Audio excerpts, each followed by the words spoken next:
Nosotros, si tiene dudas sobre estas variantes de COVID-19, ya sabe, escríbanos ahí en las redes sociales. Vamos a conversar con el doctor Andreu Comas García, médico, virólogo y epidemiólogo. Muchísimas gracias, doctor, por estar con nosotros. Hola, muchas gracias por tu invitación. A ver, realmente lo que dijo Hugo López-Gatell de que la epidemia ya no es tan violenta en México, ¿tiene razón de ser, aunque vemos aumento de contagios en estas, por lo menos 15 entidades del país? Lo que pasa es que nos habíamos acostumbrado durante las dos primeras olas a que al mismo momento que teníamos el incremento de casos, teníamos el incremento de hospitalizaciones y de mortalidad. Ahora, considerando la gran proporción de mexicanos que se han infectado, considerando la pequeña pero una proporción importante de mexicanos que se han vacunado, particularmente los mayores de 60 años, ahora va a ir desfasada esa curva de casos, hospitalización y muerte. De hecho, ahorita nosotros nos encontramos ya a niveles muy similares de noviembre y diciembre del 2020. Hoy se registraron 13,000 casos. La última vez que se registraron 13,000 casos fue por ahí de febrero o marzo. Y tenemos un crecimiento constante de casos. Pero ya hay un incremento en la tendencia de hospitalizaciones y ya se empieza a notar un incremento en la tendencia en el crecimiento de las muertes.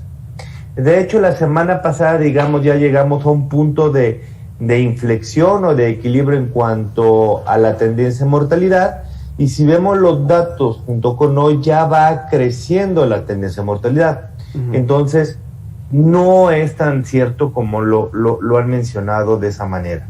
Uh-huh.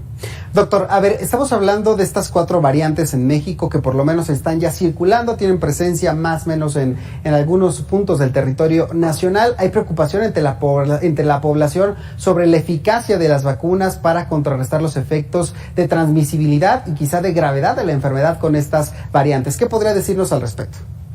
Bueno, tenemos que entender que las vacunas nos sirven para reducir de manera importante, muy significativa, la probabilidad de muerte y de hospitalización por enfermedad severa.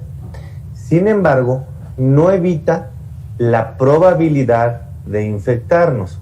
Sí disminuye esta probabilidad, pero no le evita el 100%. Hay vacunas que le evitarán en un 50%, hay vacunas que la evitarán en una mayor proporción. Pero tenemos que entender que a pesar de estar vacunados, nos podemos infectar. Y que a pesar de estar vacunados podemos infectar a un tercero. Entonces, no por estar vacunados debo de dejar de cuidarme.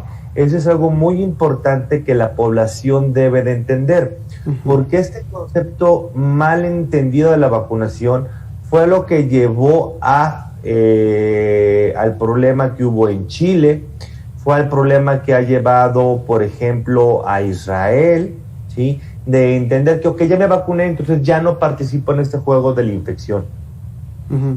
Doctor, a ver, cuando hablamos de esta tercera ola, estamos hablando de que está afectando más a los jóvenes, a los adultos jóvenes, que son prácticamente la fuerza motora de empresas, de los hogares mexicanos. Tienen que salir a trabajar, no hay de otra, no se pueden quedar en sus casas. Sin embargo, la comunicación de riesgos, ¿no cree que ha sido fallida?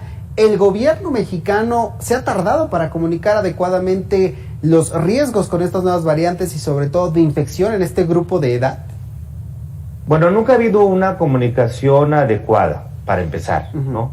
Y esta minimización que se dio cuando dijo el subsecretario, bueno, es que hace ya 4 semanas que inició la ola, pero va a ser una olita pequeña y va a afectar a los jóvenes y no va a haber hospitalización y eso, pues no es tan cierto, porque como tú lo dices ahorita, esta nueva ola está afectando el 80% de los casos de la población de 16 a 55 años, que es el 50% de los mexicanos, y como lo dices tú muy bien, es el motor económico de nuestro país.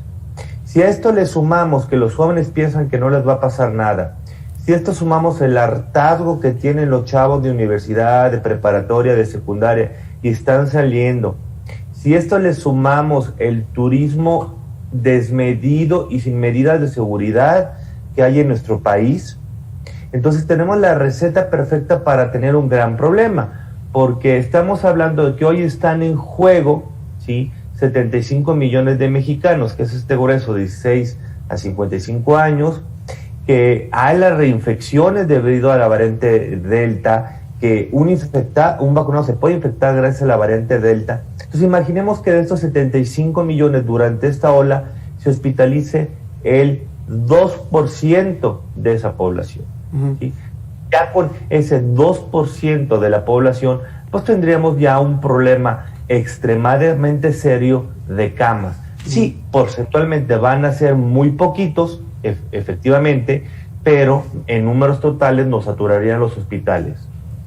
Doctor, esto echa abajo quizá ese mito de que el COVID-19 a los jóvenes no les pega fuerte, que los jóvenes nunca iban a llegar a parar a un hospital por el COVID-19. No, eso es una falacia. ¿Por qué?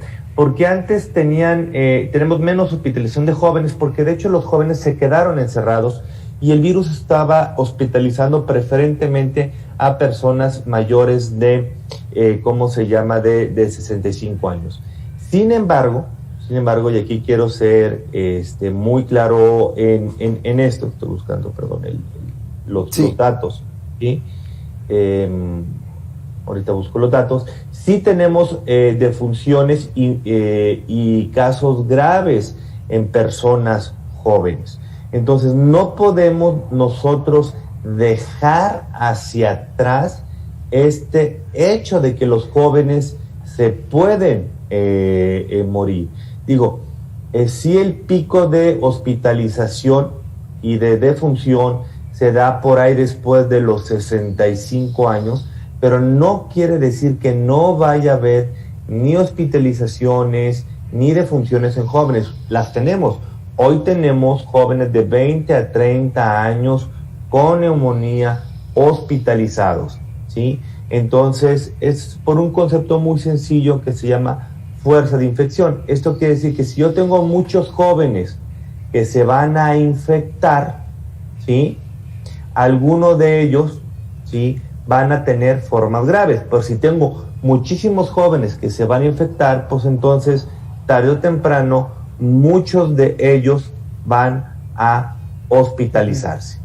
Doctor Andreu Comas, le agradezco mucho estos minutos aquí en Mega Noticias. Ojalá que no sea la última vez que platiquemos. No, todo un gusto. Muchas gracias. Bueno, ahí lo tiene usted, ya sabe que puede recuperar estas conversaciones en nuestras redes sociales. Vamos a hacer una pausa, regreso con información metropolitana. A propósito de COVID-19, arranca la vacunación para adultos de 30 a 39 años en las alcaldías